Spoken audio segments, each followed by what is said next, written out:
be answering questions about mental health and addiction.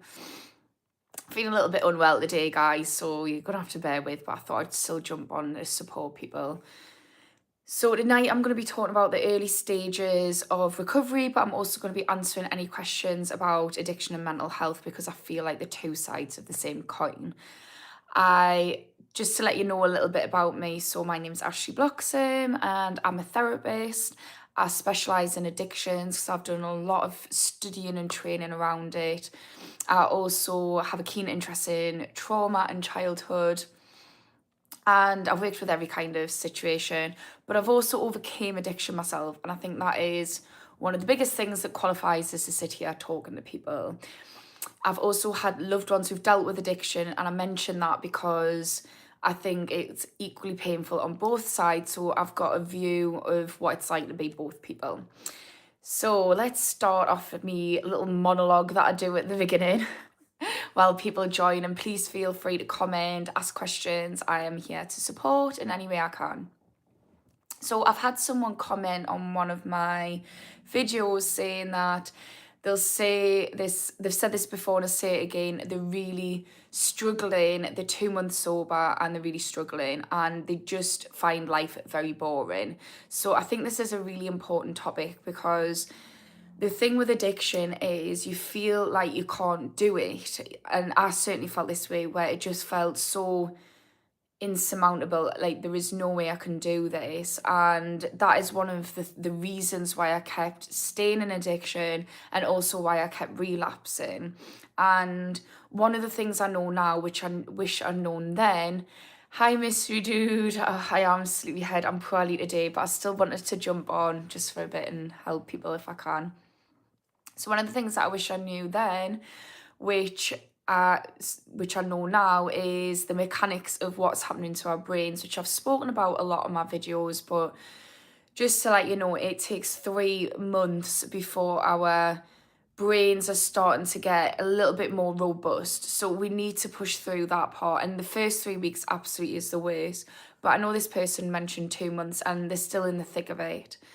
One of the other things is I found that for me, although I was sober and I was feeling proud of myself for doing it, what I was really struggling with, and I wonder if other people who are watching or have felt the same thing, please do let us know. But one of the things that I was really struggling with is the fact that my whole identity and life revolved around being wrecked and under the influence of alcohol and drugs. So it was really difficult to then all of a sudden not sit there and do drugs. And all my friends were, every friendship I had was situated around that. So it was really difficult in that time.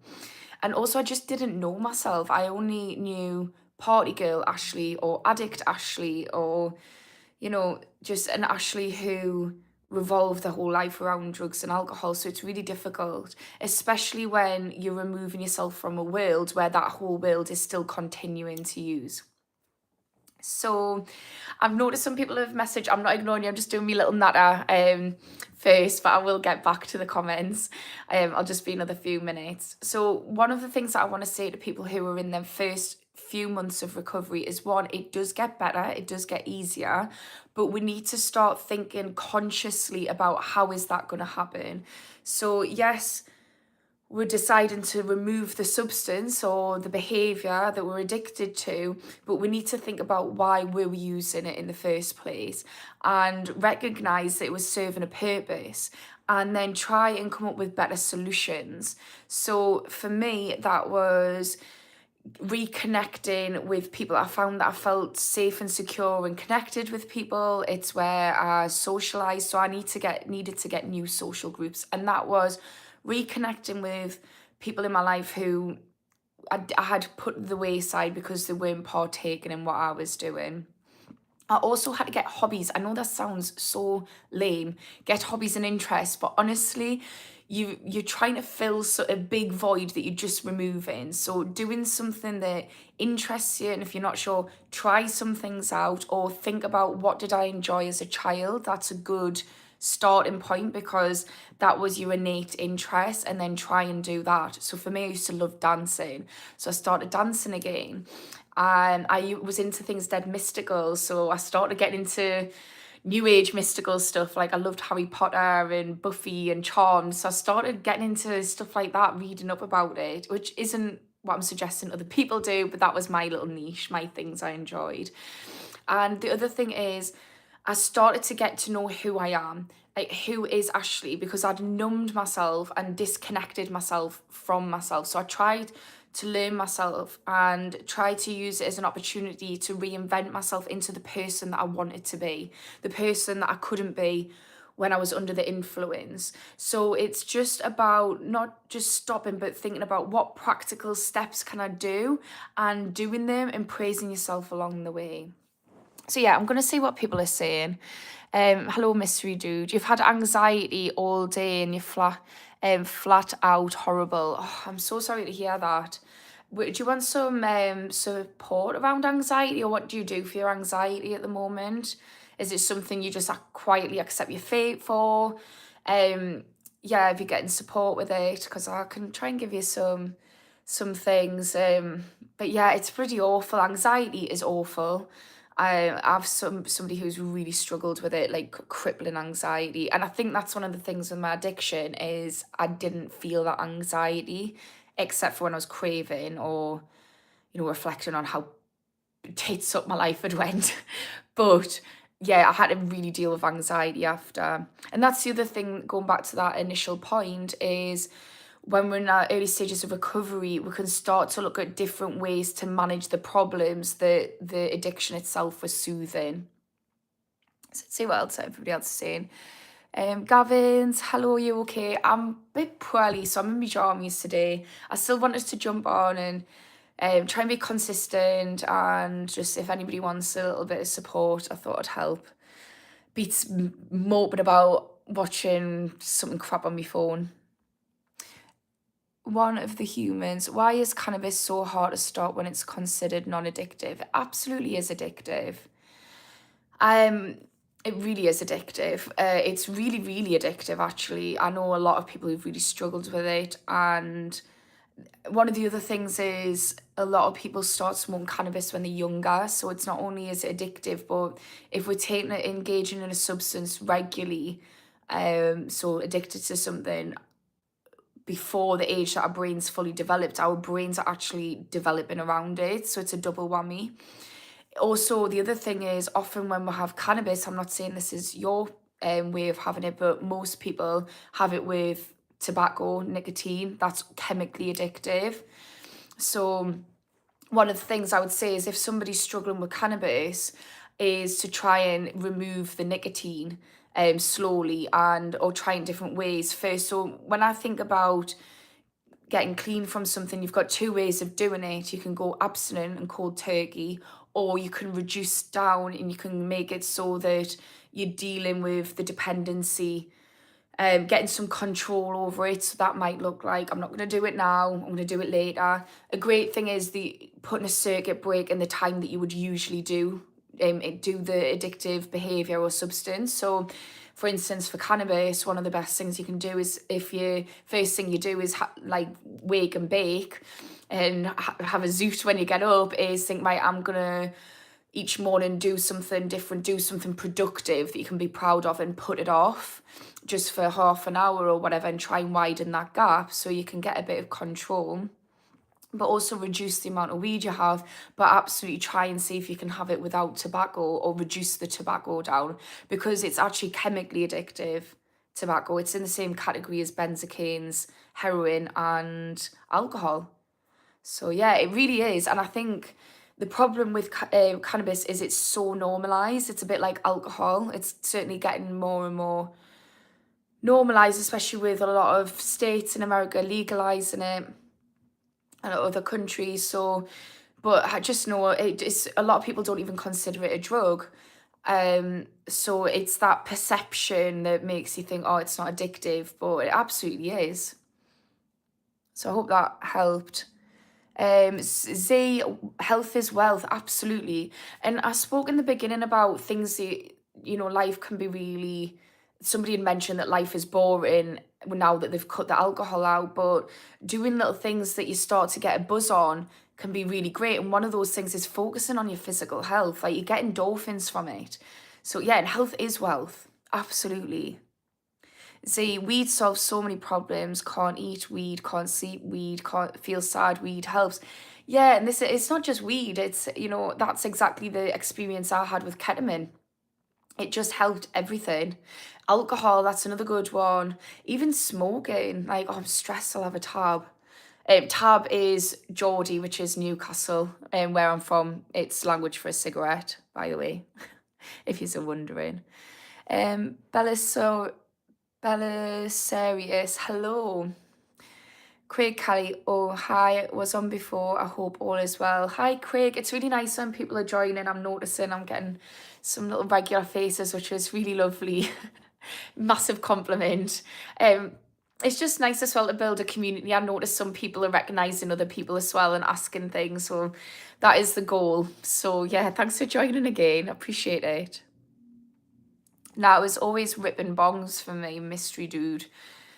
Yeah, so it wasn't you who said about this, was it? One of the humans. Yeah, I'm interested. Is when you're saying about cannabis, has it got tobacco in it? It's still equally addictive regardless. But yeah, I've went through my bong stage. Yeah, my zoot stage. Just hash. I used to love hash. But all of it, exactly what Z said.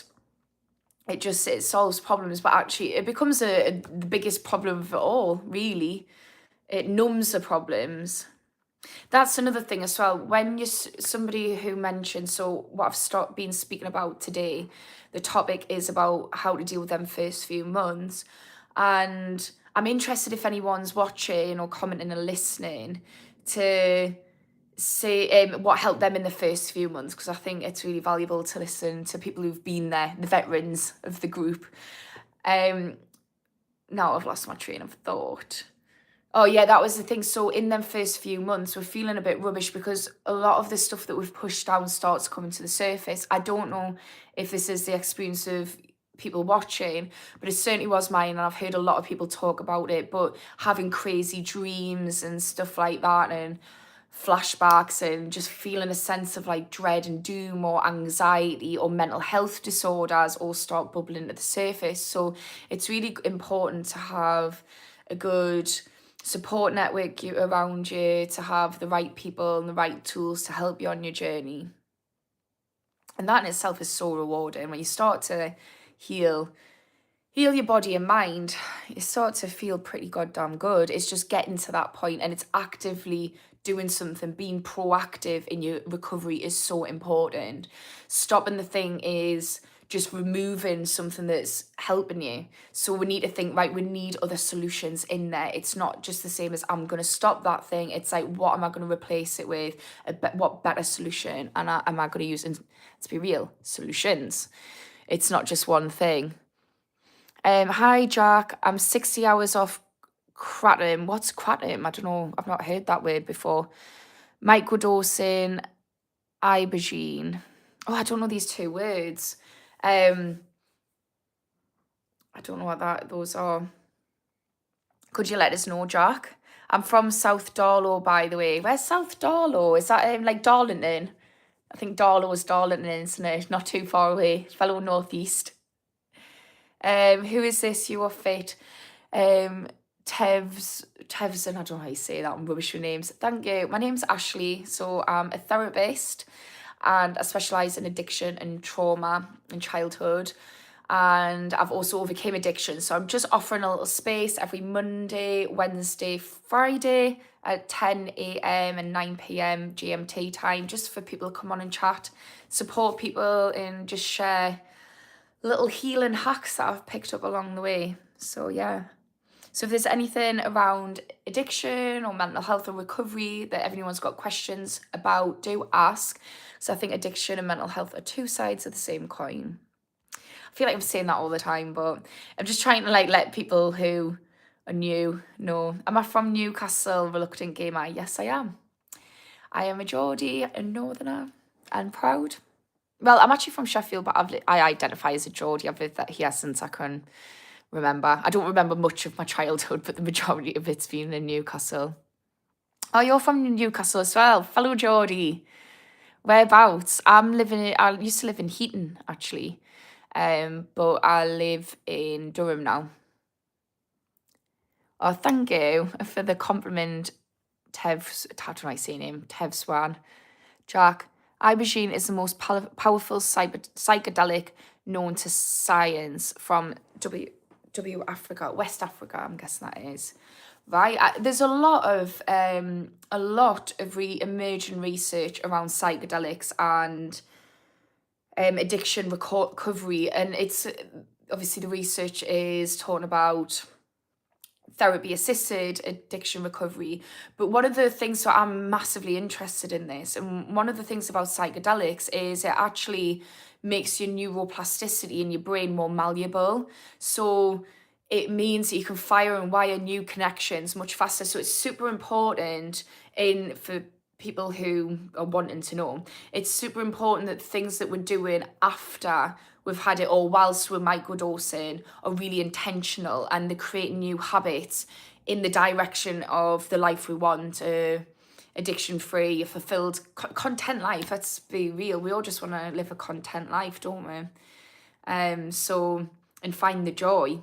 So yeah, there's a lot of research that says that's like, it's really promising, much more promising than the regular approaches to it. There's a really great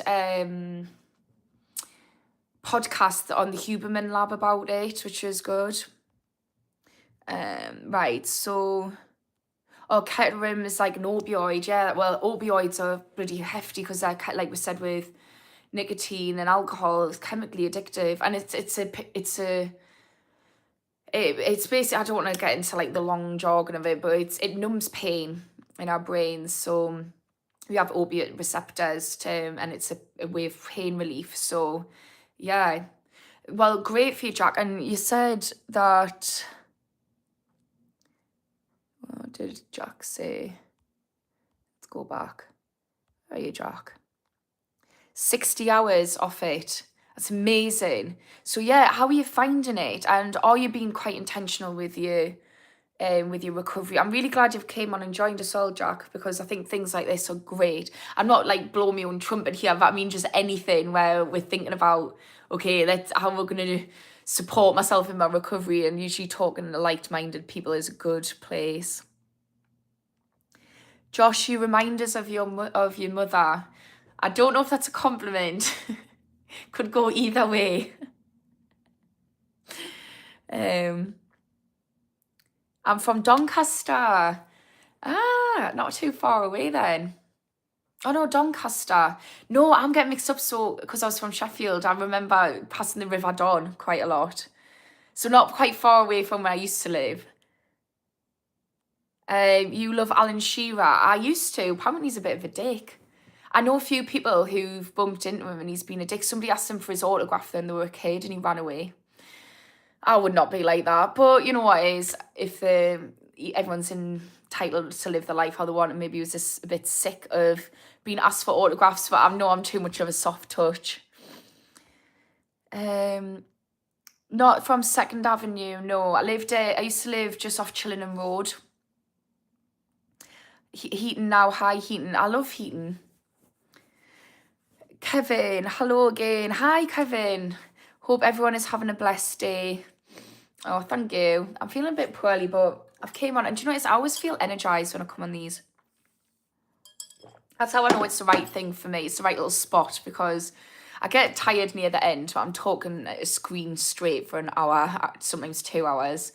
But I always feel energized. I felt really crappy and ill, but yeah, sign. It's the place for me to be.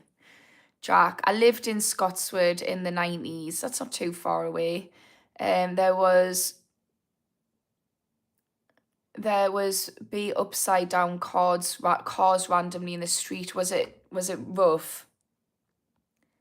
Kevin, opioids were my drug of choice, being clean for 52 days now. You are smashing it, Kevin, because you keep coming on, and the days keep clocking up. How are you finding it, Kevin? How's it going for you? Yeah, I've never done opioids. I mean, I've had codeine and stuff, but I haven't. I know that that's not. I don't know what kind of opioids. There's a lot, but I've never done them. I've never had a issue. I've never even tried heroin or crack. My dad, do you know what it is? My dad said so. I remember I told my dad when I first tried a drug. I told him that I tried coke, and he said to us, "I'm not going to sit here and tell you that all drugs are bad because I don't want you to think, oh well, if he's lied about this and he's lied about that because you might take ecstasy or something and think it's okay." And he's like, "So I'm not going to lie to you." What he said to us was, "Don't ever take crack cocaine. Don't ever take heroin. And if you're doing something by yourself, you've got a problem." And he was absolutely right about doing something by yourself. You've got a problem. The problem is you've already got the problem before you start doing it by yourself, I found. I think that was wise prevention advice to us when I was younger, but I would change that to my son and say that taking drugs, like they can be fun, let's be real, but actually it's a game of Russian roulette and you're gambling with your life. So yeah, I don't know why I was telling you that, but here we are. When they are found out antidepressants are causing more problems than good. Yeah, I can believe that, 100%. 100%. I mean, so when they put me on antidepressants because they thought I had postnatal depression, turns out it was bipolar, and it triggered an episode. I was mental, really mental looking back. And it just made us think, like, how much did that affect my brain chemistry to trigger an episode? And, you know, the problem is, I'm not saying that antidepressants aren't good, but they do work for some people. But also, I think, we need to think about, it's really important to be trying working on the root cause of it as opposed to just medicating it. And like, there's so much research that shows that that is the case in so many different things. I watched a documentary about somebody who had diabetes, and they were saying they had diabetes and they started changing the diet, looking into the gut microbiome. There's so many different things that we can do, and I think medication can be helpful. It has its place, but I think that there's so much, we need to look at why are we experiencing what we're experiencing in the first place, and that is body, mind and soul. And that sounds a bit woo-woo, but I just mean, are we connected to either something bigger than us or humanity? Or we thrive in connection, and we actually do really bad in lack of connection. So yeah. Kat, you're so beautiful. Thank you, Kat. I appreciate that. That's so nice. I've been getting so many compliments on here. My head's gonna be so big. I do have a very little pea head though, so it could probably do with growing an inch or two. Could get away with it. Craig, so being a therapist for drugs, etc., what would you know what pervitin is? No, I don't know what pervitin is. Let us know. So for me, I've trained in addictions. I've done a lot of training, but it's very broad. And the thing with addiction is it's very much the same across the board. It's the same things going on in our brains. It's the same experiences. It just manifests in different ways. So yeah, I don't know all the ins and outs, but I'm always trying to learn and keen. So please do let us know. Kevin, also antidepressants help speed up the healing process for me in my experience. Yeah, and this is the thing. I think that it's not about discrediting them. I mean, I found for me, quetiapine, was heavily addicted, like physically addicted to that for my bipolar. But it's definitely served a purpose. And I think one of the things that I got taught as a therapist is that medication and therapy alongside each other can work really well, because it can calm ourselves down, our nervous systems down enough to be able to put more healthy habits and do therapy, or whatever it is that you need to do to heal. I don't think therapy is always for everyone. But yeah, it can be really good just to help jumpstart that and get us in a place where things feel a little bit more manageable. I think sometimes though, I know myself, when I got prescribed antidepressants, they didn't put anything else in place with it. It was just like, here's some antidepressants. Well, yeah, that's just kind of masking the problem. I needed to deal with the root cause as well. But you know what it is? Some people, I know somebody who says that she's never had any negative experiences in her life.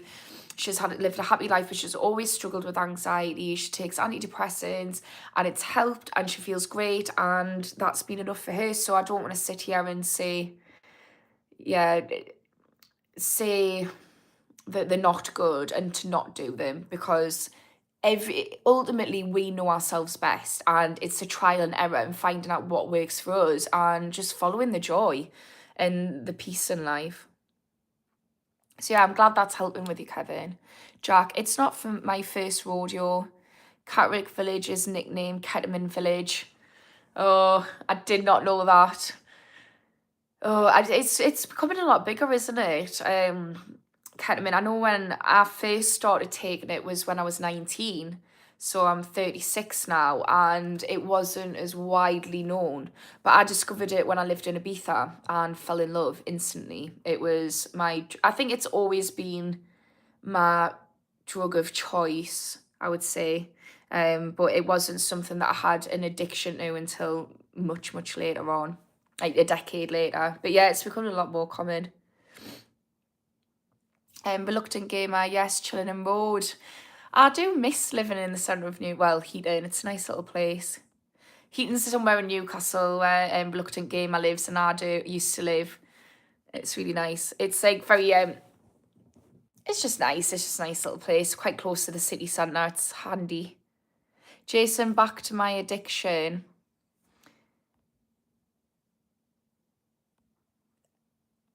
Okay, Jason, what did you say? Back to your addiction. Jason, when you said back to your addiction, oh wait, I've seen you've sent a few. I'm right. I'm gonna go through and just read Jason's messages, and then I'm gonna go on to somebody else. So Jason, back to my addiction. He is right. Seems legit. This dad. Oh, who's that? What's that about? Oh, my dad. Yeah, he is. I just wish. Well, look, I don't think my dad could have said anything that would have prevented me from having an addiction. I just think the only thing is, if he'd added on that, just that little bit, that I don't want. It was such a good thing to say, because I was in a position where I could have taken crack quite a few times and I didn't. And I think that was wise of him to tell us, because I was so young when I told him. I was like, I think about 17, 18. So it was definitely great advice, prevention. But I think I wish my dad had never struggled with addiction, so my dad didn't have the understanding that the thing with addiction is it's you start off recreationally often, and this is talking about drugs and alcohol, not about gambling and porn, but you start off recreationally, usually in group settings, and everyone's doing it, and that's great. And then all of a sudden people start to, get married and follow the career and different things, even just get a partner, have babies, and it starts that you see people just taking it less and less.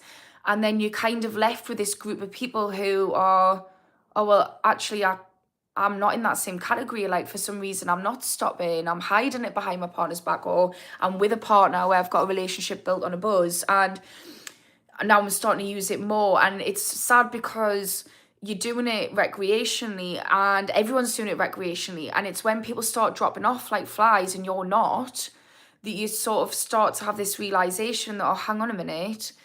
Or maybe it's you're starting to do it more than what the other people are doing it. Like, you're doing it in the morning, or you're doing it every night, and they seem to be doing it just socially.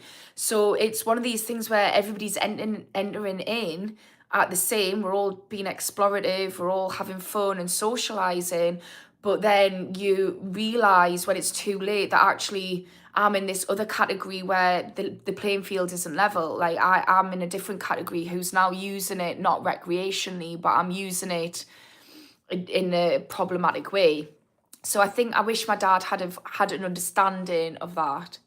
I don't wish, I wouldn't change my life. But I think if I'm ever speaking to a younger generation, and I have said this to my friend's girl when she was younger, I would definitely mention it's a game of Russian roulette. And my mum told me that when it was too late, And she said that when it was too late, unfortunately.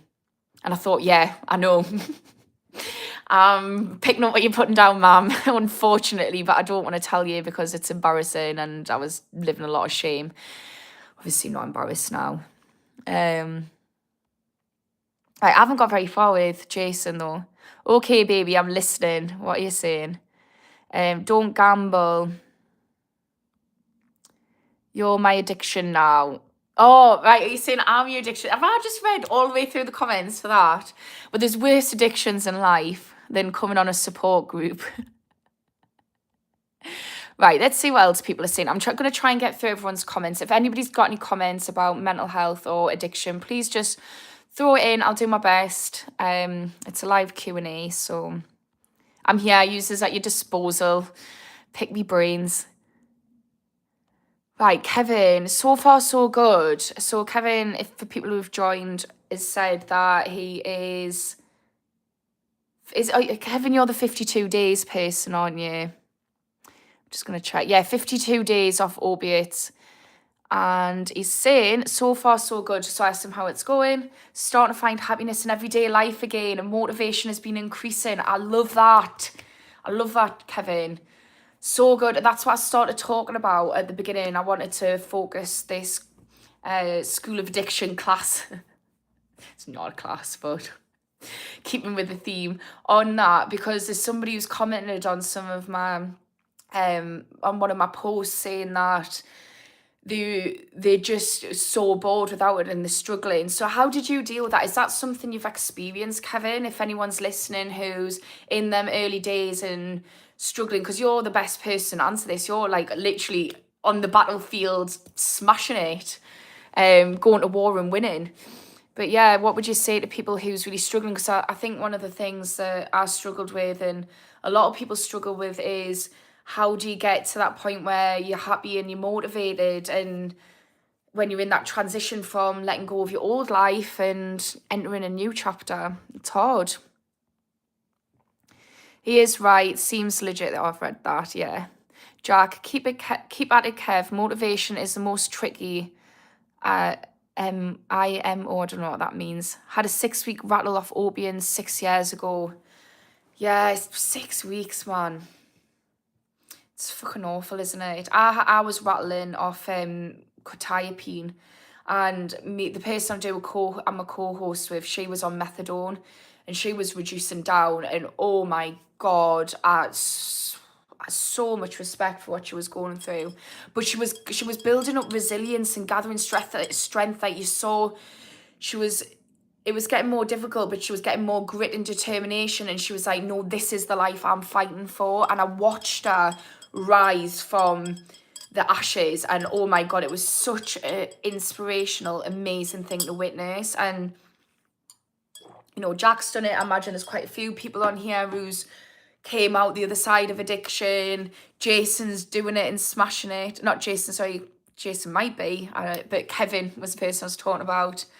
It's such a good feeling, and the more you get pushed through and you get to the other side, the bigger the feeling is, providing you're doing things to make yourself feel good and finding your joy and facing the barriers that are coming up. Azaroff, my uncle gave you AIDS. I don't know if that's real or not.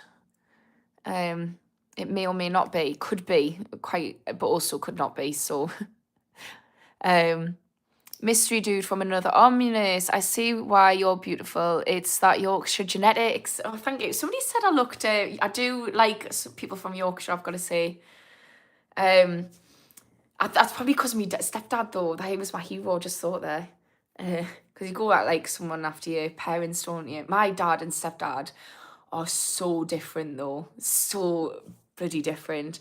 My stepdad's like so Yorkshire, and my dad's like such a Geordie.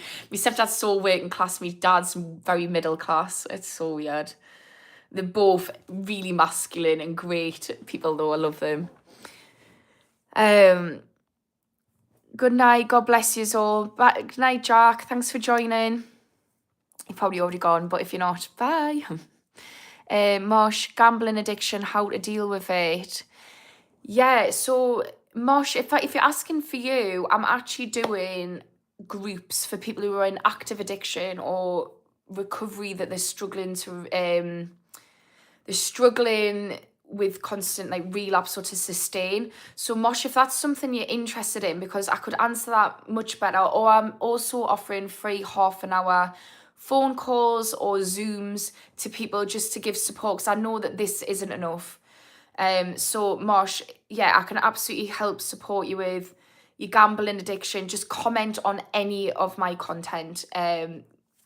Just group support or Zoom call or telephone call, and I'll give you my email address so I can take it off social media. Because yeah, it's not something I think I can answer this fast. But I will say one of the best things you can do. Well, yeah, I think this is good. It's probably best to tailor it to you, because I was going to try there. But yeah, I'm happy to offer that for free, because what I don't want to be doing is just under supporting people because I'm online. Jason, don't gamble. I mean, if it was that bloody easy, Jason, how 1989, 20th of July. Is that your year? I'm in 89, 36 over here. Jealous Ibiza, wow. Yeah, it was really good. It was also where I discovered drugs. It was really good. I wouldn't change my life. I've had an amazing life, but I've also really struggled at certain points as well. And Ibiza was the curse and the cure in one go. Love the music from there. Yeah, I'm so into my music, Kevin. So into me house music, deep house. Okay, I definitely think Azeroth is definitely talking rubbish. Thanks for joining though. Thanks for joining in. It's participating that counts. Could you do your best Scouser accent? No, I'm not very good at accents at all. Really not good at accents. It's not in my forte. Hi, Tommy. Nice to see you. New face. I don't think I recognise Tommy because my son's called Tommy, so I would have recognised that. He's named after the British soldiers. So yeah. Jason, glad I made you smile. Kevin, yes, zero motivation. Zero motivation for what? My problem is, well, by the time I'm getting down to the comment, and I don't know how else to approach these comments, is I'm forgetting what people are talking about. A little bit of context first would be helpful, or just bearing with when I'm saying, what do you mean by that? I'll be back. Oh, bye, Jason. I don't know if you've already went, but thanks for joining, and I look forward to you coming back. Spirit Brothers, please like and subscribe, support the host, and be positive, polite, and supportive. Thanks, Spirit Brothers. I appreciate that. It's nice to see you back as well. I noticed I'd got a comment from you on me shorts, but I've been really unwell today, so I've not went through and replied to them yet. But I saw your name pop up in my notifications, so thank you. Jay, did you cut down or go cold turkey? Good question. I reduced down. So I went cold turkey off ketamine the first few times, and I actually got drug-induced psychosis. But I didn't realise that I had underlying bipolar. So that's the problem. We don't know what the addiction is masking, like what mental health, what pain, what subconscious beliefs, anxiety, all these different things. We don't know what it's masking. And yeah, mine was bipolar, so I had drug-induced psychosis. And I knew it was drug-induced psychosis, but I didn't realise it was bipolar. Then I reduced down. And so I think that's two different ways of doing it. And I think reducing down can be really good. But there's a few things I would say, not just reducing down, but it's good to have some accountability in that. So telling people that somebody that you're reducing down, somebody you trust, and saying this is my end date, making a big deal where you've got things in place. So say goodbye to it, and make it something where we're putting in a bit of closure. So yeah, I reduced down in that way, and everybody knew that I was stopping. So I told everybody I've got a problem. I either told them the day that I'd stopped or the day after, within them first couple of days, or I told them beforehand. So everybody was aware, because that held us accountable, because we can reduce down, which can feel less overwhelming than never. We can start to get some control. So that's another thing, play around with self-control, you getting in control, because the thing with addiction is it's in control, and it's good to get us back into control and, celebrate ourselves for doing that. Reducing down so it's not as big of an impact, and also it just feels a little bit more less overwhelming. But it's important that there's some accountability, because we'll get to that point and our little voice in our head will be like, we'll do it tomorrow, we'll reduce down a little bit longer, or maybe I'll stop reducing down and I'll go back to it. So it's got to be done in a controlled way, and that could be done with services. So yeah, that's my answer to that question. But yeah, you can go cold turkey, but again, can be quite dangerous. Certain things that can be fatal. So benzocaines and alcohol, it can be fatal. But a lot of different things, you don't understand, like I say, what it's masking, and you don't know how your body's going to respond. So it can be fatal. So I'd say if you're going to go cold turkey, I would strongly urge that you get some actual qualified support to help you do that, especially with alcohol and benzocaines. And I think with alcohol, it's very important to reduce down or go get detoxed.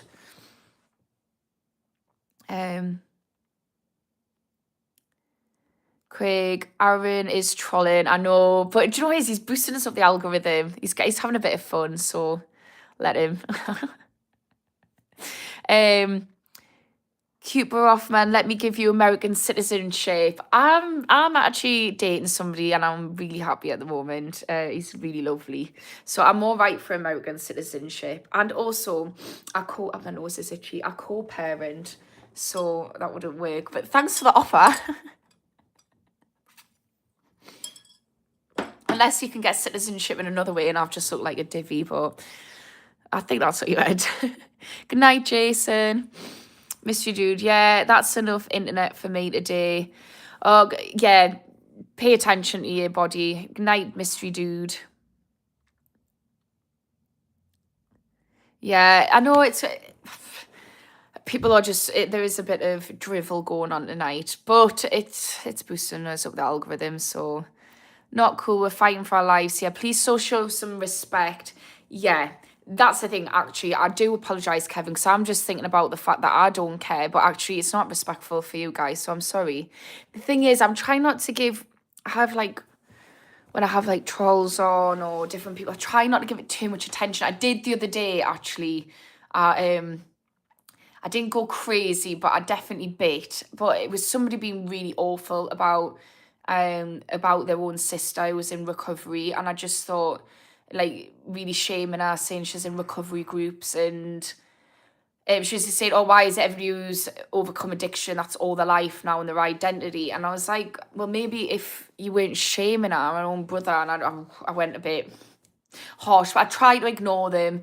But yeah, because it is a bit rubbish, and just think, well, they're helping us get to more people who need support. So yeah, it's sad though, really, because you think from a mental health perspective, and I do challenge you, people who are writing some comments in here, from a mental health perspective, if we put out what we feel inside. So like when I used to judge people really heavily, especially around their body image. So I was like a body shamer in my head. It was awful, and actually what I learned is that was because I was projecting my insecurities. I was so insecure about my body and my looks, and put so much emphasis on it, that I was then projecting that out onto other people. So I wonder what the driving cause is for these people. It might be an opportunity to learn something about yourself. Do some healing. Give yourself a dealing of healing, guys. Anyways. Roman, I appreciate everything you're doing. I've lost both of my uncles to heroin addiction, one overdose and the other one through sharing needles, a blood disease. I can't recall the name. I'm so sorry to hear that, Roman. Yeah, I know somebody who's had hepatitis C off sharing needles, and it was quite a scary time for this group of people. Yeah, it's really harsh, and I'm just so sorry that you've gone through that. And you know, I appreciate that. I appreciate that you're getting really curious about that as well, because I think this is one thing that people need, is people to I think in addiction we need to be understood, and that's part of my, I say mission. I've made it my mission to try and break down some of the stigma and the shame so that people can actively reach out for support, and people can, it's hard enough dealing with addiction without dealing with that internal shame that just seems to go hand in hand with it for a lot of people. So I really like that you're coming on here and supporting people and offering a different perspective. And, it sounds like you've got a really nice understanding and a lot of empathy, which I think is really great and really needed, Roman. Yeah. And as of, actually, I think when we're talking about like people getting, I do think it's not very kind what you're saying, because there's some sensitive topics around here as are off, which is in the similar bracket. But yeah, Kenneth, God, prayer, light, love and light. Thank you. I love a bit of love and light. I'll take that any day. A message to all the trolls in here: if you think you're being clever by posting nasty comments or inappropriate comments, you're not. You're just showing your lack of empathy and compassion and education. Stop. Yeah, it is. Says a lot about the person. It's a them problem. I'm not even going to entertain it. I'm just going to ignore them from now on. Greetings from rainy Scottish. Hello. Greetings from rainy Newcastle. It's been raining today. 6 months cleans from Benzos, Andrew. 6 months is a good spot to be in. That is a good hefty amount of months under your belt. How are you finding it, Andrew? And is there anything that you can say to people who are listening which you've found helpful, because you're right in the thick of it? You've just climbed out the trenches. So I always think it's kind of like, when you have,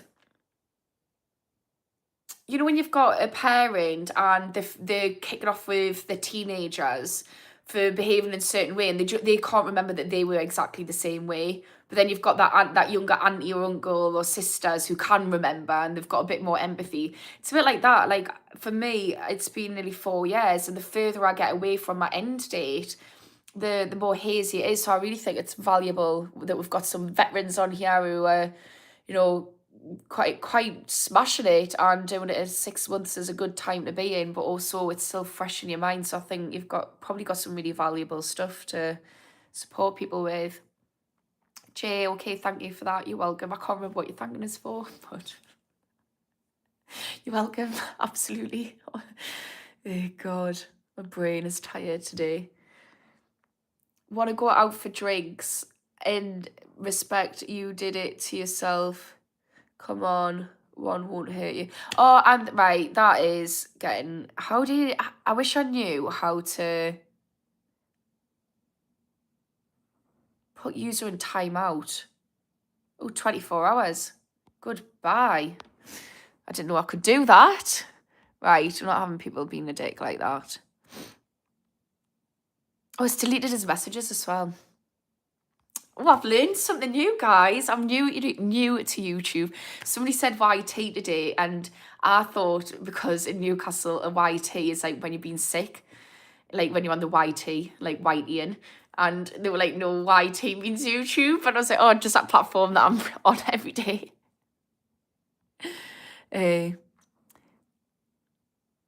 Stopped in to hear your awesome accent and give you a like. Thank you so much, Trail Goat. That is so helpful and kind. New subscriber, nothing but love. Thanks, Craig. I love that. Thanks for subscribing. If anyone could subscribe, that would be so helpful. I've got little milestones I've got to reach before I can start monetizing off YouTube. And I'm offering free support to people, which if you're interested, comment free support on any of my content and I will get in touch with you. But the idea is to get paid off YouTube because they can afford it, so that the people who can't can get the support they bloody well need without the waiting list. So yeah, subscribing is really great. Thanks, Craig. The shame is needed. My dad refuses to do better because he can't get clean. You must have a hard time understanding that people don't have the patience. Justin, this is a really interesting thing. I hope you're still here so that I can address this. So, Justin, have you ever seen the TED Talks, Everything We Know About Addiction is Wrong by Jahan Hari? I would absolutely urge you to watch it. But also, I really do know. So I've struggled with people. I've really had the pain of dealing with people who I love dealing with addiction, and I've had little to no impact with them. And it's a really horrible thing to deal with. And I think educating yourself on why people struggle with addiction can be helpful to a point. But what you've said is absolutely true. You know, it's really hard to have patience with somebody when they're struggling with addiction and you love them and you've got that feeling of desperation, and you've got two people here, or a group of people and one person who's really struggling and feeling desperate and feeling shame, and then you've got other people. But shame, honestly, is not the way forward, and the research shows that it's not the way forward. But what I will say, it can be helpful here. There's in the northeast of England, there's something called Props, and it's a service which helps people who are struggling with loved ones who have addiction, and they give you loads of techniques and stuff. But one of the main things that I would say to you, is it's so important to put in boundaries, because your patience is being tested regularly and it's painful. And if there's other layers going on, like they're behaving in a way which is emotionally or physically harmful whilst under the influence, that's also another thing. So like, I really do empathize, and I know how hard it must be for you, Justin, but putting in boundaries can be really helpful, and trying to understand them so that you can offer empathetic boundaries. So that might look like, you know, I really understand. So, like, try and empathize. I really understand that this is hard for you. I know you didn't choose to have this life. I know that this is something that is out of your control, and I can really empathize with how hard that is for you. But equally, you know, you're my dad, and it's really hard for me, and I'm really struggling to continue this relationship as it is. So moving forward, I need to be able to protect myself, because I'm not able to show up for you in the way that you need, and it's taking its toll on me. And then think about, what is it that you need to do so that you can maintain that boundary. What boundary do you need? So that might even look like, and it's something I've had to put in, is I'm rooting for you, I'm not blaming you, I really care about you, but I'm gonna have to be waiting for you at the finish line. But like, I'm really rooting for you to get there, but this is too much. And that was because there was, you know, emotional and physical abuse going on alongside it. So I've had to remove myself. But with other people, I've had to distance myself and maybe remove myself and try again. Or I've had to say, I can't speak to you while you're under the influence. And this is coming from somebody who's overcame addiction, who understands it, but I'm still having to put boundaries in. It's so important, because it's has such an impact on people who are dealing with loved ones, and it's not the person who's using's fault. Addiction is not a choice. It does not come out of a vacuum. But until they're ready to heal that, and it needs to be when they're ready as well, shame will not get them to a place of ready. Shame will just add to it. I remember writing a poem in my early days of recovery, and one of the sentences out of it was, shame is a one-way ticket to using drugs again. Shame is a one-way ticket to using drugs again. I should have stuck with my thoughts and listened to my fear instead. Because shame just it's kicking you while you're down. Like, there's nothing you can say to an addict which is going to be as bad as what they feel about themselves. And it might not be when they're under the influence. This will be under the surface, subconscious, when they have time, when they're sober. So shaming somebody is actually adding to a reason why they want to numb themselves and detach themselves. And I know that's really hard because we think tough love is the way forward and policy shames addicts, but it's really not helpful. And it literally felt like I was getting kicked while I was down. And I know that's not your intention because you clearly care or you wouldn't be here. But I think boundaries and supporting yourself and putting yourself first is the most important thing you can do, and trying to have some empathy just for your own peace of mind, if for nothing else, so that you can say, like, I understand this is not something they're choosing to do. It's not anything against me. Yeah, I hope that was helpful. Just about, I really have so much bloody empathy for you. I really do. It's bloody awful what you're going through. Greetings from really Scottish. I think I've already read that one out, but hello again from Newcastle. Ed the chef. Addiction, I've got one. I sniff coke every night. I have done for 20 years for half a gram a night or 1 or 2 grams a night. Ed, is this something you wanting to support getting off? Because if you are, I've said this a few times, so sorry if you've already heard, but comment, support group or telephone call on any of my content and I will get in touch. I just ask that because I know that some people they don't see it as a problem and they're quite happy to do that, and that's, each to their own.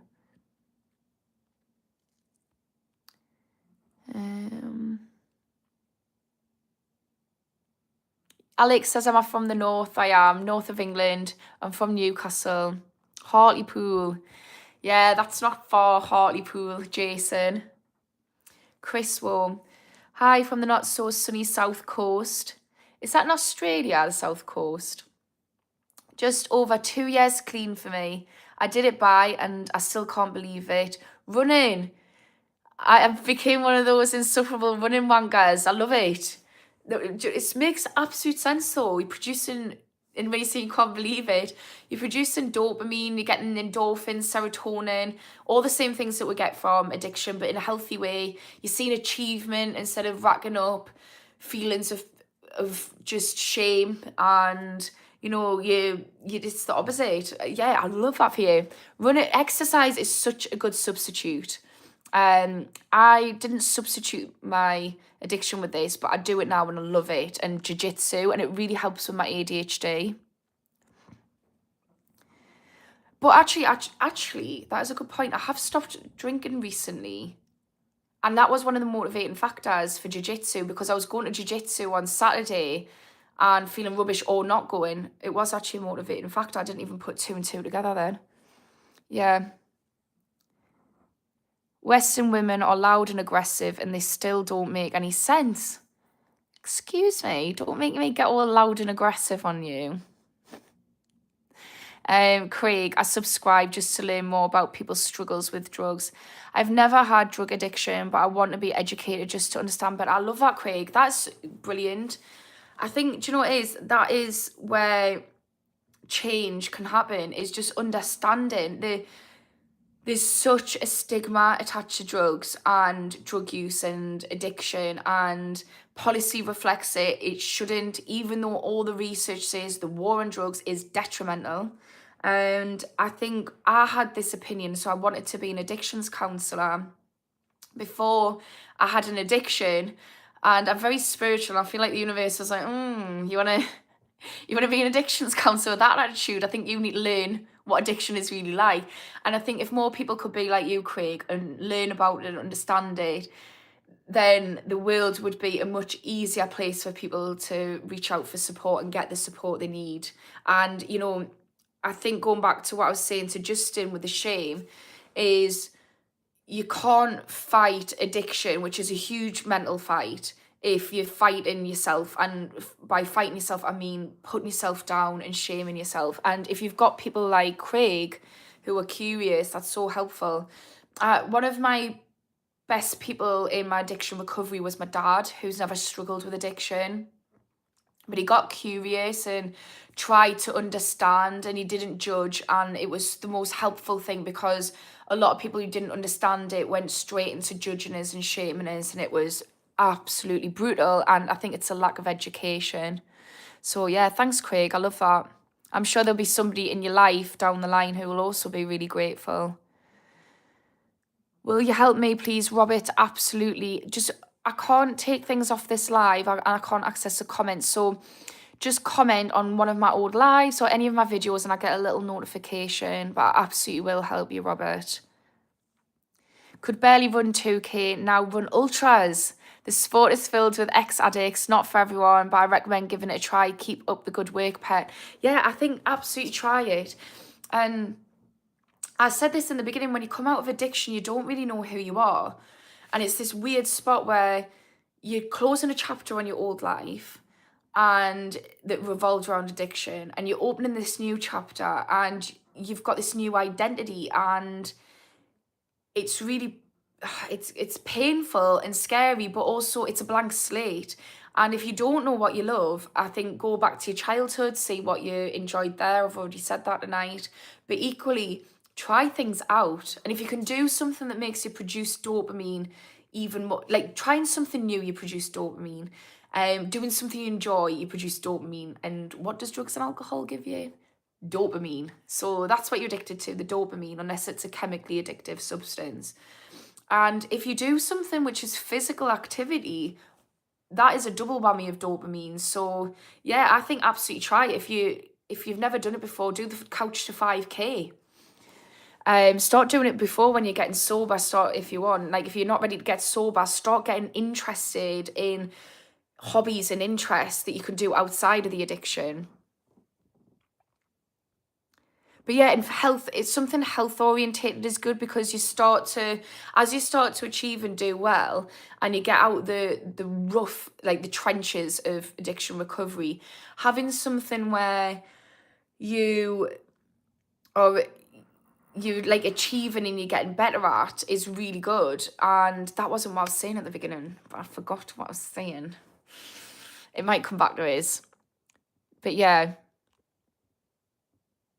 Oh yeah, health, that was it.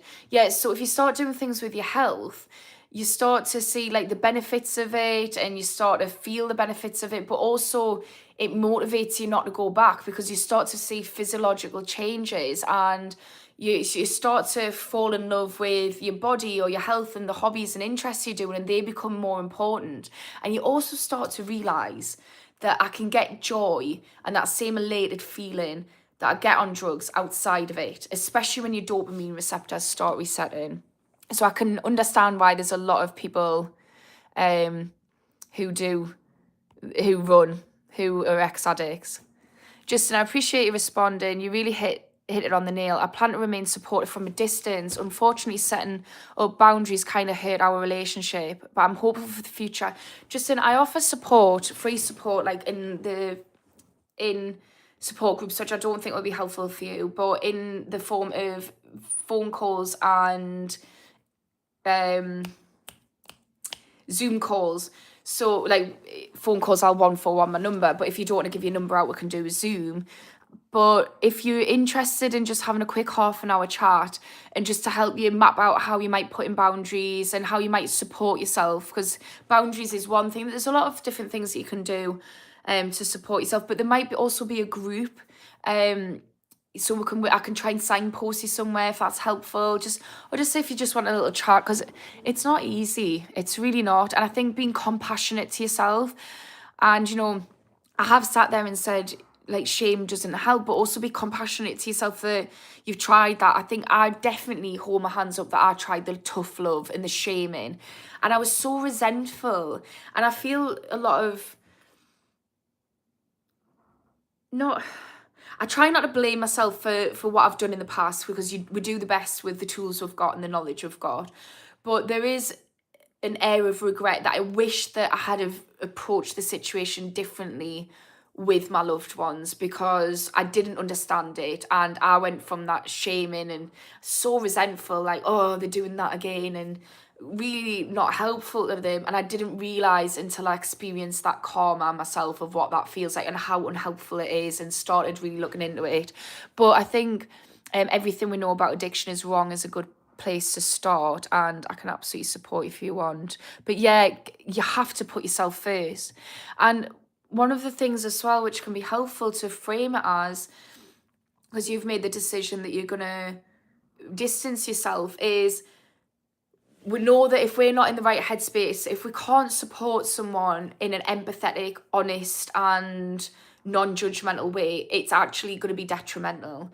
So what is much better is to think, okay, I can't support, I'm actually probably adding fuel to the fire. So it's probably better for me to go away and, you know, let the dust settle, calm down, work on myself, be the best version of myself, so that if they ever do come to us and say, right, I'm ready, because you can never make someone stop. You might get them to stop for a little bit, but they're not going to be able to sustain recovery. It has to come from them, because the level of motivation and grit and resilience and strength that you're going to need for that has to come from within. You can't borrow that from somebody else.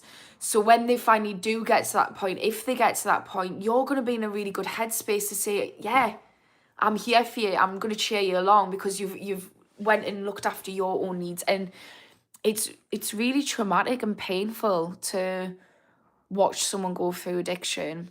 It really is. And as much as I advocating for it's not their fault, and I fully understand and empathise, so, you know, it's always deriving from either childhood traumas, sheer severe loneliness, or undiagnosed mental health disorders, or a combination of them. It's always deriving from that, so it's not their fault. But also, you know, it's past it, especially if it's your parent, it's generational trauma. Now you're having to deal with that. It's passed it forward to you, and that's so hard. Ashley, good to see you live. Thank you, Gypsy Dave. Nice to see you. When do you go live, Gypsy Dave? I commented on one of your posts because I saw you had a post. I was watching it. But yeah, when do you go live? It'd be nice to join. Geordie, what drugs? So I had an addiction to ketamine, but I was off my absolute dial for every day of my 20s and early 30s. I'm not going to lie. BBC, hi. BBC? What do we mean by BBC? I stopped scrolling only to say hello to this gorgeous girl. I understand your message, but I cannot be quiet about how sweet you are and how much I dream about exactly this kind of girl. Oh, thank you very much. I don't think there's anybody like me out there because I'm unique, but there's lots of nice girls out there. You need to get yourself into like, I don't know, I'm trying to think where you might find girls. I'm just mad into my healing. I think it's you know, when you get like on the self-awareness train where you realise ignorance is bliss. Welcome everyone to School of Addiction. Please subscribe, share, like, and hit the notification bell. Thank you. I've got a moderator. This Gypsy Dave's my moderator. I love it. We had to kick someone out before, Gypsy Dave. I learned how to do it. I'm sure he's came back on though. Tony Creed, 7 years off coke. It was hard at first as I had to break the cycle off the pub and certain friends. Yeah, it bloody well is hard. And that is exactly what I had to do. It's getting rid of triggers, isn't it? And the thing with coke is, because I know you've mentioned the pub, is I didn't realise this until I did my first lot of addiction training, but alcohol and cocaine mixed together forms a compound called cocoa ethanol, and that's chemically addictive as well as psychologically addictive. And that's why every time you might think, oh, I'm fine with coke, I'm never doing it again. You don't do it, and then you have a drink and you're like, oh, get the packets in. So yeah. But yeah, 7 years, bloody hell, that's a full cycle, isn't it? Your whole body's repaired itself and gone round. Smoke weed for 37 years. Is this something you still do? Because I always say this as well when people, or is that, did you say, I can't remember if you said you stopped smoking weed or not. Because somebody was asking us about cannabis, what's my thoughts on it? I was like, very benign, each to their own. Kath, same. I don't know what you're saying, same too. Tony, which made it hard, but it got easier. Yeah, it is really hard having to cut people off. It's going back to what I've been saying in this day's topic is you're having to revamp your whole life. It's really hard when, especially things like because alcohol and coke go hand in hand. And for me, I knew that I wasn't allowed to have a drink for a long time when I got sober, because I knew that every time I had a drink, I was relapsing. So I had to cut drink out of it for quite a while, and then I introduced it socially when I knew I was in a better place. I've since stopped drinking though. But yeah, it is really hard and taking yourself away from all your friends, especially when all my friends were mint. It's just that I had to, it was picking me or them, and I had to choose myself, and it's not easy to do that. But I'm so bloody glad I did. This version of me is so grateful that version of me who made that decision. Oh, it's all right. One of humans. I try to answer everyone's questions, but I get to a point where I run out of steam and then I stop. Gotta run, Kevin. Bye, Kevin. I'll look out for the name. I got people to subscribe to you. Yes, thank you. I really appreciate that. I've been looking into StreamYard. I'm now fully aware of what it is, and I'm going to get it. I'm actually doing a podcast studio and YouTube studio in my son's bedroom because he just will not bog off out of me room. He's like limbit. So I've just thought, right, I'm just accepting that he's in my room now. He's currently living in a tent in me bedroom. He's 4, by the way, not some like 24-year-old. He's not like that kid on Game of Thrones. But I've just accepted that he's like in my room, so he's now living in a tent in me bedroom, and I'm doing his old bedroom into a podcast studio. So I'm gonna get StreamYard on the go for then as well. But yeah, it's cool. I really like yours. Looks so professional. Oh, Grayson, block for 24 hours at least. Don't worry. I stopped in February 2021. You did. I just didn't want to. I thought you had. And then I thought if you're just saying I smoke weed, I thought I'm not here to judge anyone for doing anything. Especially if it's something doing. Kath Ket. What's Kath? Oh, same. You did Ket the same. Yeah, that was the one that got me. I was addicted to mind-altering substances, my psychiatrist said, but ketamine was the one that scared the bejesus out of us. I was really, really badly hooked. Did I take it? Are you saying same as you got off the cat? Wondering if I can figure out a way to set up a school of addiction running group on Strava so beginners at running and beginners at sobriety can share their progress and support each other. You should absolutely do it. So it could be a PE lesson. You absolutely should, Chris. That would be so cool. I should do it, you know. I've been saying I want to run for years. I'll do it. If you can do it, I'll do it. It's like that couch to 5K, isn't it? That was like I don't know how Strava works. So I was joining. I went into the TA and I had to do my medical, and I had to. That they said that you could do, like, you have to do so much running. They said you can do it on Strava, so I downloaded it, but I never got that far. I then had a bipolar episode.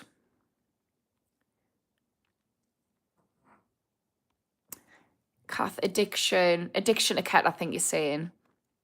I'm wondering why my comment came up in grey. I don't know, Andrew. I don't really understand YouTube, I'm not gonna lie.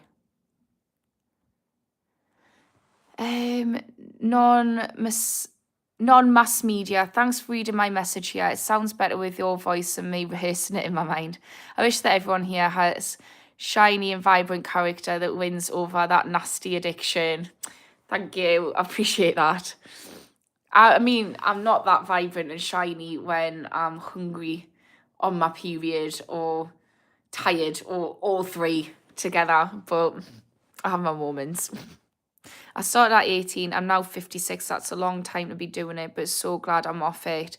It's a bloody long time. And that is like peak brain development as well, isn't it? Because we start clearing out everything in our teenagers. Escapes us of what, yeah. But yes, your brain will be peak developing then. But do you know what it is? Hats off to you to doing it, especially, you know, like doing that whole life, like we talked about it becoming part of your identity. What would you say, Tony Creed, since you're a veteran of a recovery veteran, what would you say to people who are watching who's struggling with addiction helped you? Because that's a hefty stint you put in there. Lol, Ashley. I don't know what you're lolling at, but thank you for this. I've watched you yesterday, my first time. You go, girl. Thank you, Mr. Sisic. I'm so bad at names, man. I need to make up names for everyone, don't I? I'll just call you Mr. Thank you for coming on again. I really appreciate that. I'm starting to get people coming back, which I really enjoying.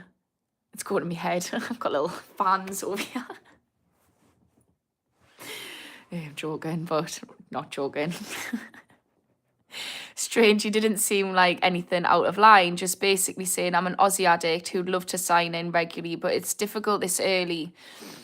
So I also go live. So every Monday, I was doing it every day, but apparently YouTube likes to have a break.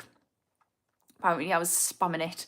So I go every Monday, Wednesday and Friday GMT time of 10 a.m. and 9 p.m. And I also do a live podcast on Sunday with my co-host called Sunday Service of Addiction. So I don't know if that's a better time for you, Andrew. Kath, MDMA. I don't know if you're just saying different things and I'm reading them out here like an absolute idiot that I am. Yeah, I'm not an idiot, but my friends always say like you're the smartest, thickest person I've ever met, and I can't even argue with it. But it's all fun.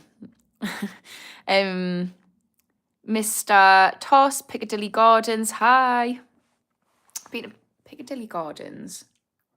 That's London, isn't it? I'm sure I've been to Piccadilly Gardens, but then I started questioning myself there.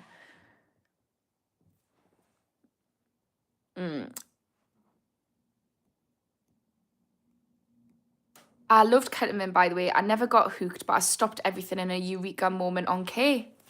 I love that for you. I know somebody who took mushrooms, and the same thing happened to them.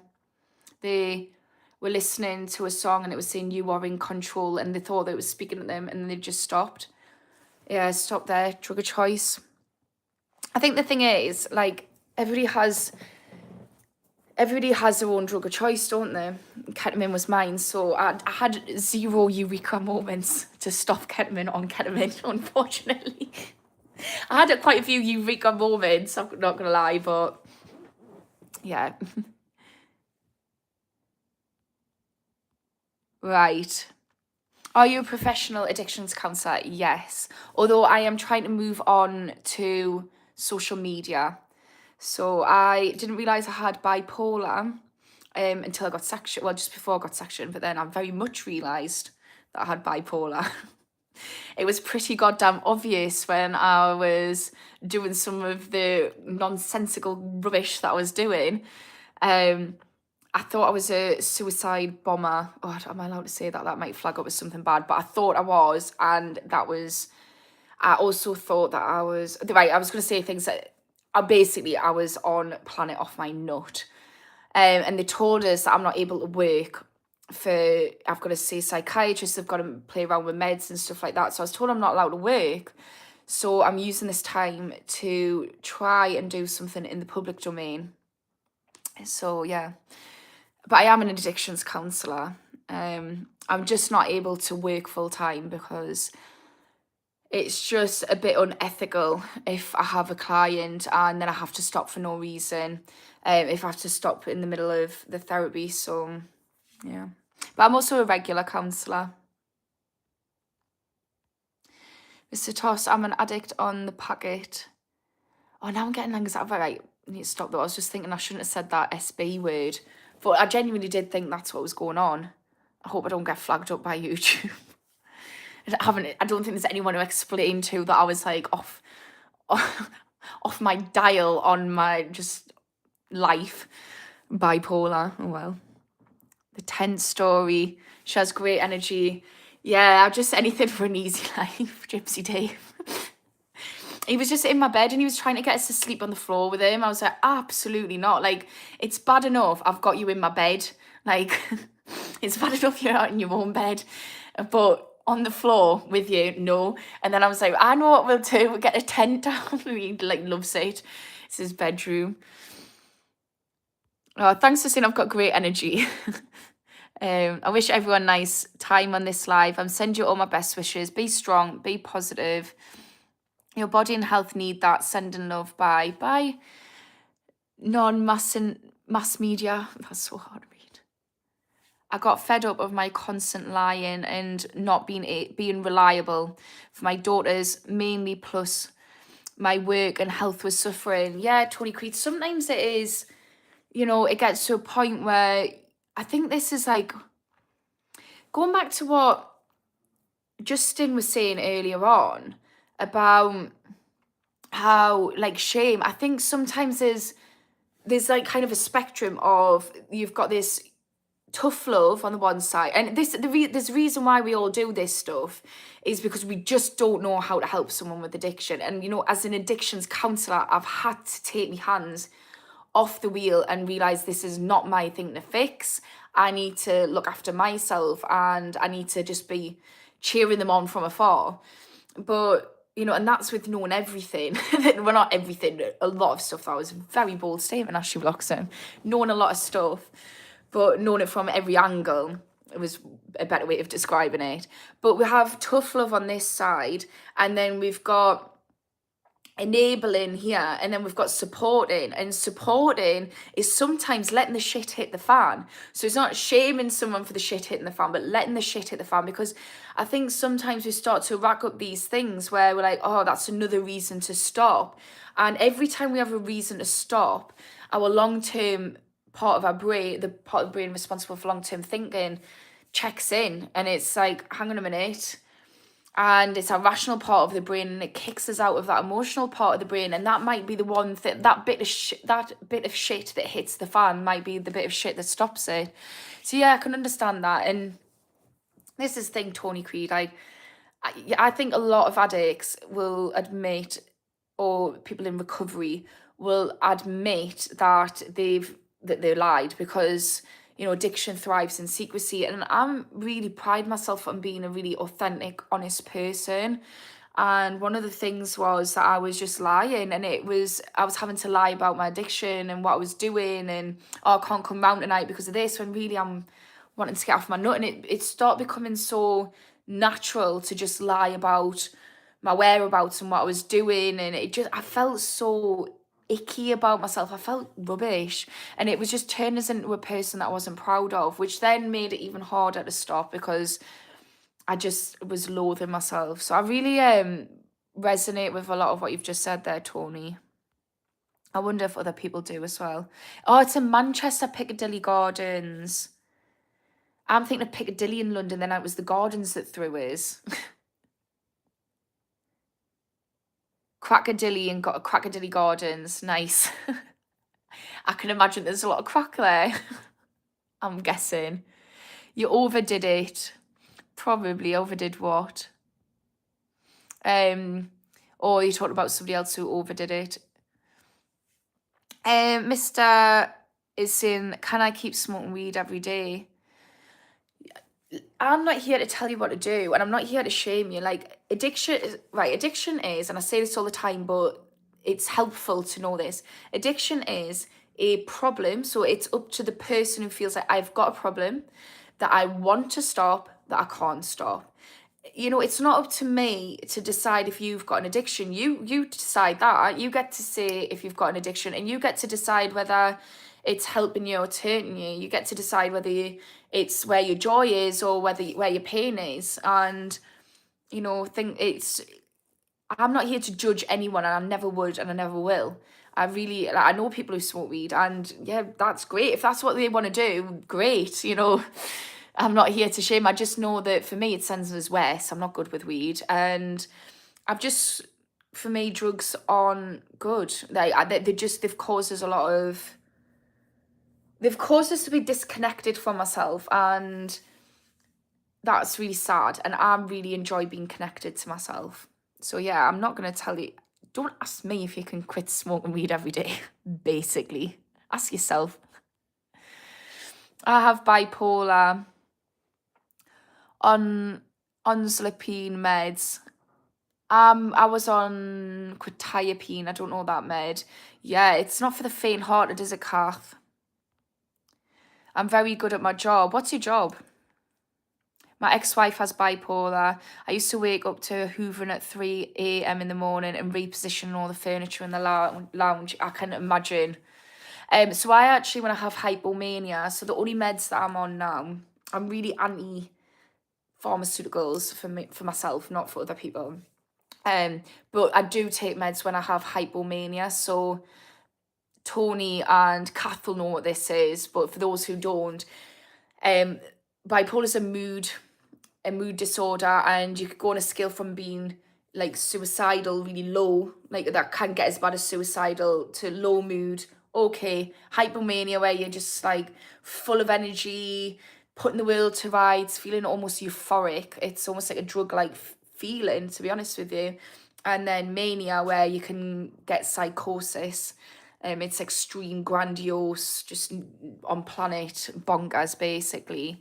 And the only meds I take is when I start to get hypomania, which is, I'm assuming, what your ex-wife was experiencing it when she was behaving like that at 3 a.m. in the morning, is I have Zopiclone, which is a sleeping tablet, and I have lorazepam, which calms you down, and that's the lorazepam sometimes I don't take. But yeah, not sleeping is not good with bipolar. It is a one-way ticket to Manic City.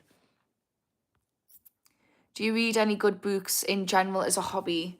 I do read books, but I'm ADHD, and if anyone else is ADHD, oh yeah, they might experience this because I've heard it from a lot of people.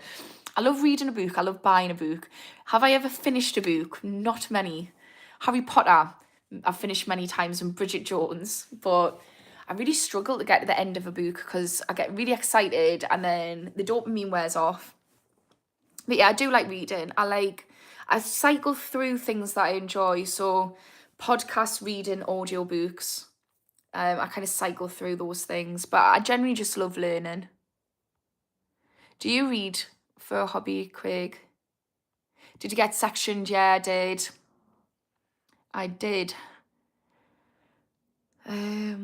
What about you, Kath? I've managed to manage my bipolar now, Kath. What about you?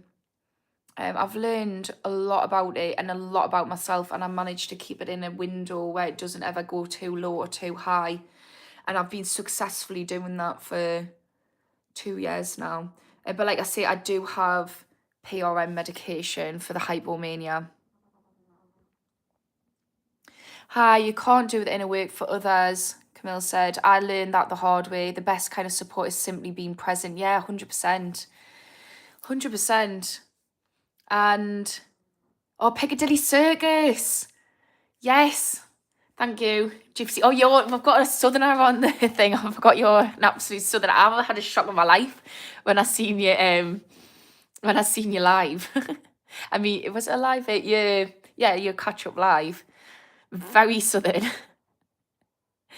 Yeah, it is about, Camille's got such a good point, and part of being a therapist is you can say, here's some tools, here's some theory, here's some things that's helped me or that might help you, but you're also very clear that, ultimately you're the expert in you. You're going to know what's best for you, but what I can do is I can tell you what I know, and you can try and test some things out and see if they help you on your healing journey. But it's such a good journey to go on by yourself. It's a good way to learn to love yourself and get a relationship with yourself, because I think for most people, if we're struggling with addiction, we've probably not got that great relationship with ourselves. Oh, you overdid ketamine. Absolutely. Yeah, definitely overdid it. I overdo everything, mister. Like, honestly. I just don't do things in half measures. So I just need to find like productive things to do. Even then they can become unproductive because I overdo it. Chris, I like when people are answering other people. That's so helpful for us, because I struggle to get through all the messages. And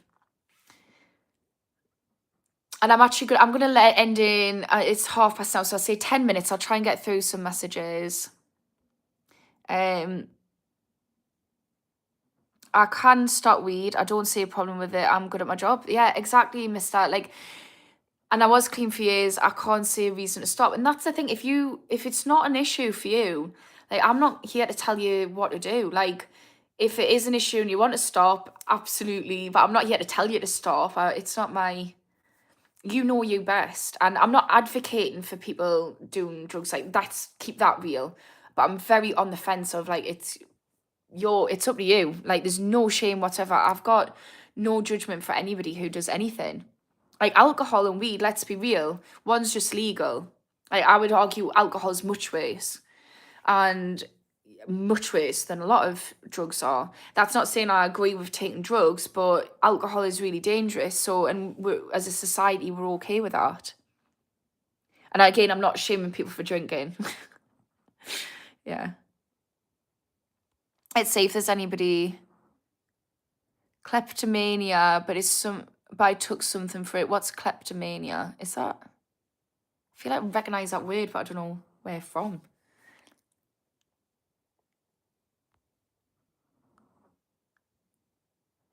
Stephen Fry has bipolar in good company. Yeah, Stephen Fry does. I think a lot of people I saw some stats about it not that long ago. I think there's a lot of people who have been misdiagnosed for other things who've actually got bipolar. ADHD, FTW. What does FTW mean? That was a joke. That kleptomania one was that a joke. I thought it might have been, sometimes though, if I think people are joking, like somebody had said something about the father giving them like AIDS, and I thought, I think they're joking, but if they genuinely have given them AIDS and I'm like laughing about it, it's probably not great. So like, yeah, I just gotta like kind of skeptically ask. St. Nick's Hospital. I went to St. Nick's Hospital. Oh no, not St. Nick's Hospital. I've heard of St. Nick's Hospital. Is that in like South Shields way? Is that in Newcastle? Where did I go to? I went to St. George's. Luca, my girlfriend has bipolar. Do you notice being more in control and better year to year with meds? So I'm not on meds anymore, Luca. I manage it without it. Just like I say, other than hypomania when I have a sleeping tablet, just so it doesn't escalate. But yeah, I get better because I've learned. I really, like anything, I've invested a lot of time of learning about myself and my triggers and what's going on, looking into the research behind it.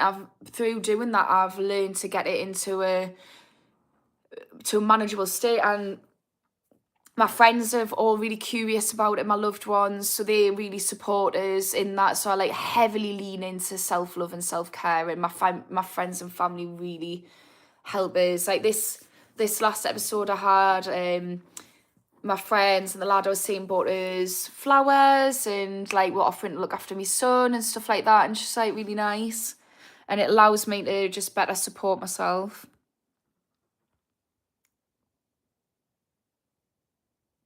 I love Harry Potter. I bought £200, 20th anniversary editions. The hardback of the book not so long ago. I just finished George Orwell 1984.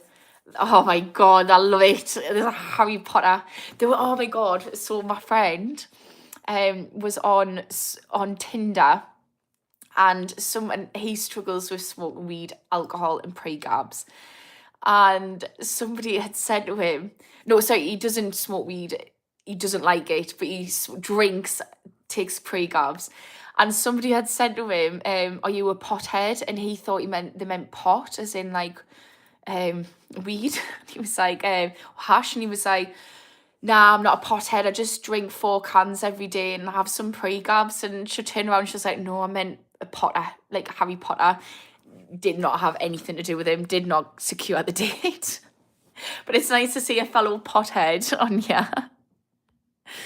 Oh, I agree with alcohol being terrible.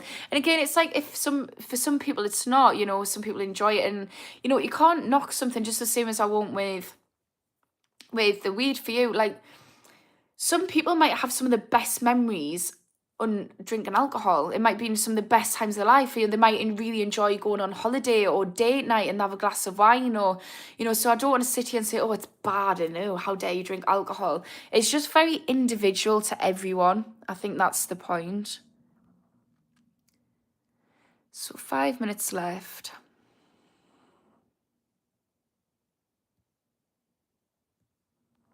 I don't go to parties anymore. I find drunk people really exhausting. Let the others keep doing it if they want. I'm out. Life is too precious to waste every weekend partying. You know what, it's Camille, yeah, you're doing what's best for you. And I think ultimately we need to follow the joy. I think that's the most important thing in life, and do what's best for us. No F's given. Luca, thanks for the answer. You're welcome. 1984 is a phenomenal book. I've not read it. You're a beautiful soul. Thank you very much for this. You made my day yesterday and today. Oh, you're welcome. Thanks for joining and thanks for commenting. It really makes it so much easier if people are commenting. So thank you for getting involved.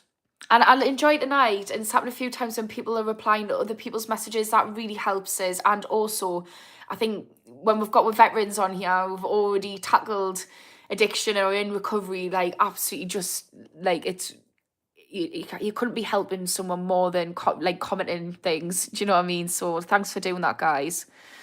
I don't know why I'm saying thank you to well done, children. Like it's clearly in your nature, but it is helpful. It's nice to see people doing that, basically. God's sake. Anyways, it's time for me to go to bed. I need a dash, Ash. Me too. Oh, dash, Ash. That's it, rhymes. We'll be back to watch on Friday. In the meantime, I'm going to work on this Starva running group idea for the addicts, those in sobriety. Yeah, please do. Send us a comment on one of my videos or something, and I'll get in touch with you if you want. We'll try and do it, because I'm really interested in that. Absolutely. Gypsy Dave, oh my God, I just looked at your channel. Be respectful with the question, please. Me? Very respectful with the question. Oh, questions. Other people be respectful with the questions. Is that what you say? I thought I'd said something wrong there. I was like, what have I said? God, who knows? Who knows? Who cares? At this point, I'm ready to go. I need to go. I'm going to see if there's one more comment to reply to. Night, Ashley Pet, night, Gypsy Dave. Oh, yes, he's saying with my questions. I'm confused now, Gypsy Dave. I don't know what's going on. It doesn't take much. Gardening help my body and mind. Yeah, do you know what it is? It's finding, I started this off and I'm going to end it the same way. I started off this live talking about, so there's somebody who commented saying that they're struggling with the boredom in coming out of addiction. And I think it's so important to find hobbies and interests. And I said at the beginning, I know that sounds so lame, but it is so true. The username. My username, School of Addiction. Or somebody else's.